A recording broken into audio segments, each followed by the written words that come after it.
nilitoa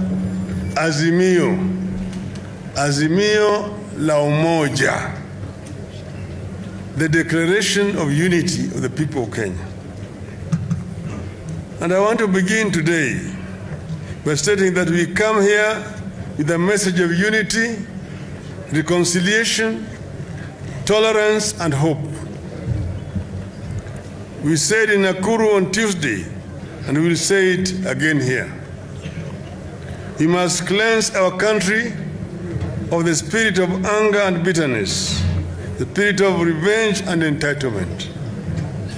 We must continue on a path that reconciles, unites, calms, and stabilizes our country.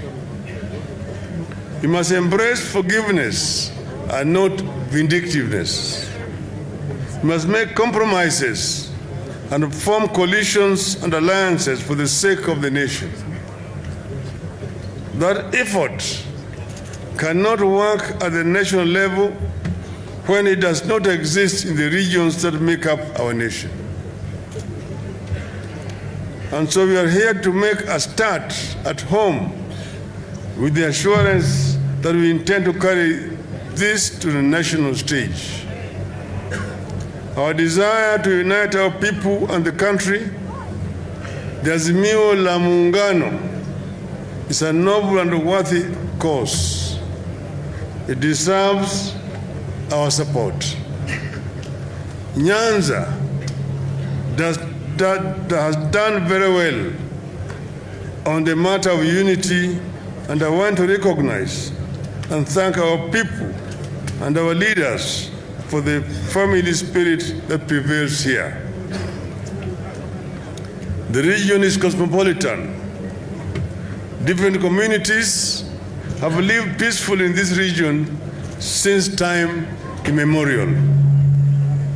Even in the most tense of moments in our country, the people of this region have soldiered on fairly peacefully, even when they embrace different political affiliations. We are here to encourage a continuation of this spirit and to strengthen it. But unity can only be as good as the purpose for which it is intended. This time, therefore, we want to explore how to turn the peace into prosperity and economic empowerment of this region. We do this well aware of the efforts the county governments have made to ensure a shared plan for the regional prosperity and stability. We are here to complement those efforts and to help do more.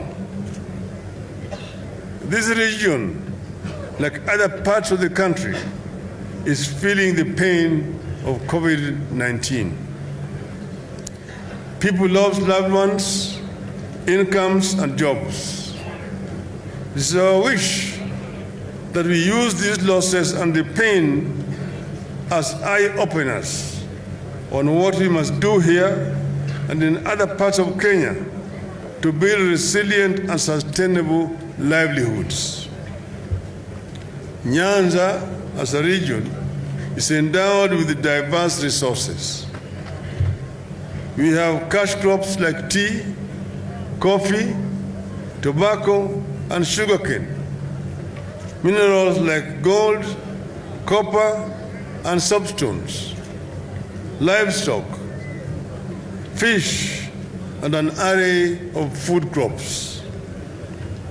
With adequate support, our people should be able to do farming on a commercial scale. So far, we have only scratched the surface with regard to production of food crops and cash crops. We need to focus on how to provide farmers with high-yielding seeds, help them with reclamation of the land, preservation of water sources, and all else they need to feed the emerging towns and the entire nation. Very little effort has gone into value addition and industrialization. There is no reason why coffee, tea, bananas, and vegetables from Kisii or Kuria cannot be processed here and marketed as refined produce of Kisii or Kuria.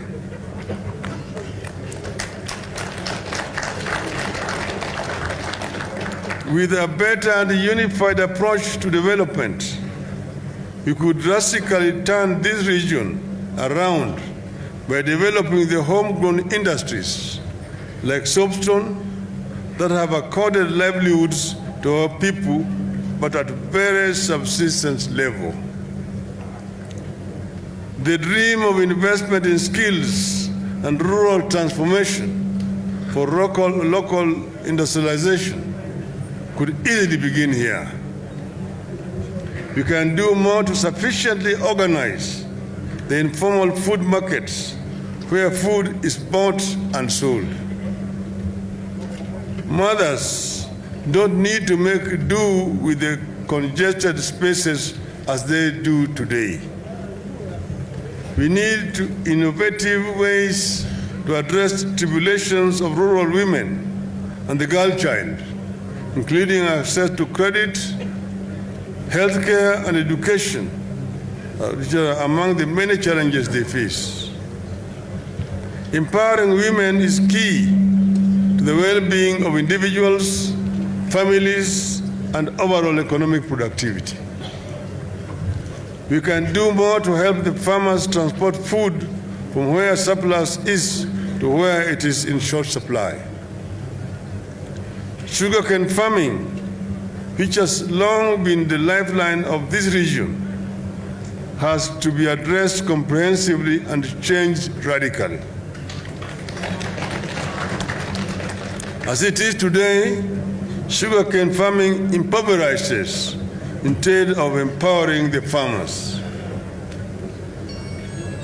This region remains deficient in infrastructure, especially with regard to access roads to farms and markets and access to reliable and affordable electricity. Our capacity for blue economy remains grossly underutilized. Lake Victoria has much more to offer than just fish. We have not fully explored the lake's capacity for tourism and maritime transport and aquaculture, among others.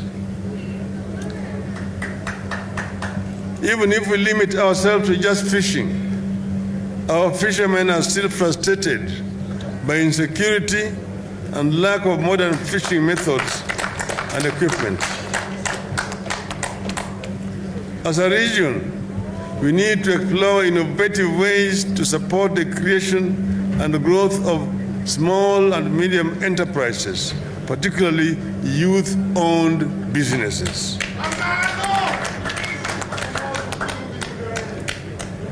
Upcoming small-scale traders in those markets like Darajambili and others need protection from competition from foreigners and neighboring counties and countries and punitive taxation. We need to enhance investment in ICT and digital infrastructure, support communication and businesses, especially those owned by the youth. We have not done enough to identify and support development of skills and talents, especially among the youth. Take sports, for instance. This region has abundance of born soccer wizards and athletes. Young boys and girls who, with just a little support, will easily make it to the big leagues. But they are mostly on their own. The community football clubs here are struggling and sport facilities are wanting. We need a rethink. It is possible for us to set up a regional body dedicated to identifying skilled youths, organizing regional competition, organizing training camps for them, and helping them access opportunities locally and abroad.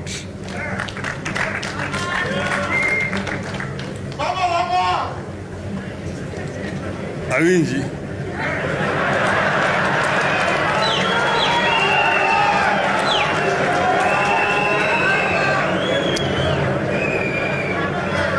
Our most precious resource here as a country is our people.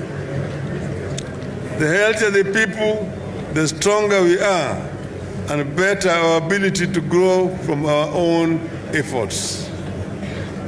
We need to pool efforts and resources to ensure that the region has a robust primary public health care system, starting from the family level to the public health care delivery system as a whole. As a region that borders other countries, we are particularly vulnerable to policies of our neighbors. We have seen that during this pandemic and with regard to security, our people receive foreigners whose status are unknown. We therefore need to invest in health and security infrastructure that can withstand attacks. We need to always put our heads together to ensure substantial increase in the number of medical institutions, medical staff, clinics and hospital beds, and access to a diverse choice of quality and healthy foods. Parents in this region, just like parents in the rest of the country, treasure the education of their children. We join them in this. But recent policy changes, like the 100% transition, which we fully support, require that we do more for education. Schools are bursting at the seams. The recommended teacher-student ratio is failing, and that will have consequences for our children. You have to institute partnerships between national and county governments to address the issues of infrastructure in schools without wasteful and unnecessary duplication. So, ladies and gentlemen, we are here to appeal that we join hands as a region, get our political act together, pull in one direction, and use the unity to create opportunities for our people and the nation in return.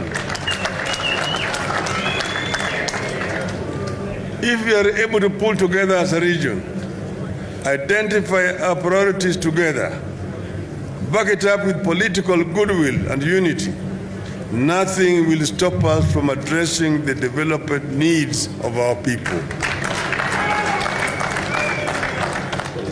Already, our governors have started us off in this direction by coming together as a Lake Region Economic Bloc.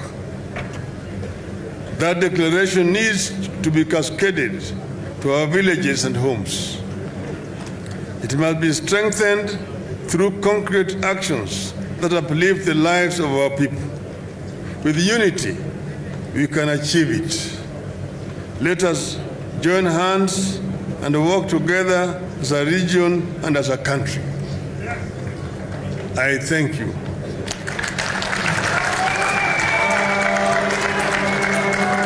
And we say, Inawezekana. Umoja. Umoja. Umoja. Umoja.